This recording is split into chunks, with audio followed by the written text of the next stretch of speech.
They use Haiti's Independence Day to protest once again against their government. But what started off with a carnival-like atmosphere soon turned violent. Police used rubber bullets and tear gas against the demonstrators, calling for President Jovenel Moise to step down. Protesters blocked roads and set fire to ties in the capital Port-au-Prince. They started protesting last year against corruption, mismanagement of aid money and a rise in inflation. A majority of Haitians live in poverty. The president has been criticised for his handling of the coronavirus pandemic and denies allegations of corruption. I'm in the street to demand justice for the underprivileged masses. That is my demand. We're from the poorest suburbs. We're saying that we can no longer live like this. We're out on the streets to demand justice.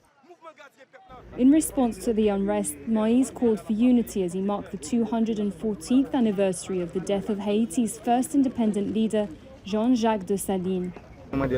Today our battle is for peace. We ask for union. I tell everyone in the opposition or in the government today, the future generation expects something from us. They expect a change. Those changes can come in reform. But Haiti has been in political crisis as well.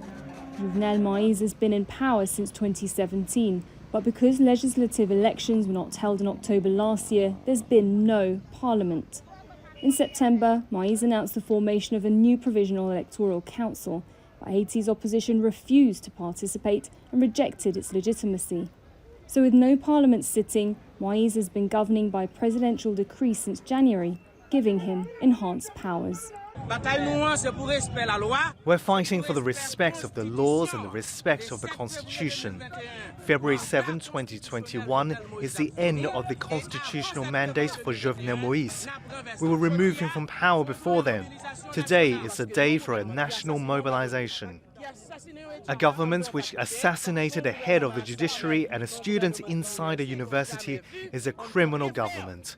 A transition is inevitable. We ask the international community to help us in this battle for the last transition. The international community has called for an end to the political impasse and for a parliamentary election to be held as soon as possible. The government blames violence and the pandemic for delays to the election that was meant to be held last year. The UN has accused it of failing to protect people against human rights violations, with armed gangs controlling around a third of the country. In June, the president announced a legislative election in December, but the opposition has called for a transitional government instead.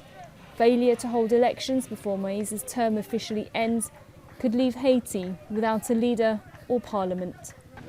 Sara, Khairat, Jazeera.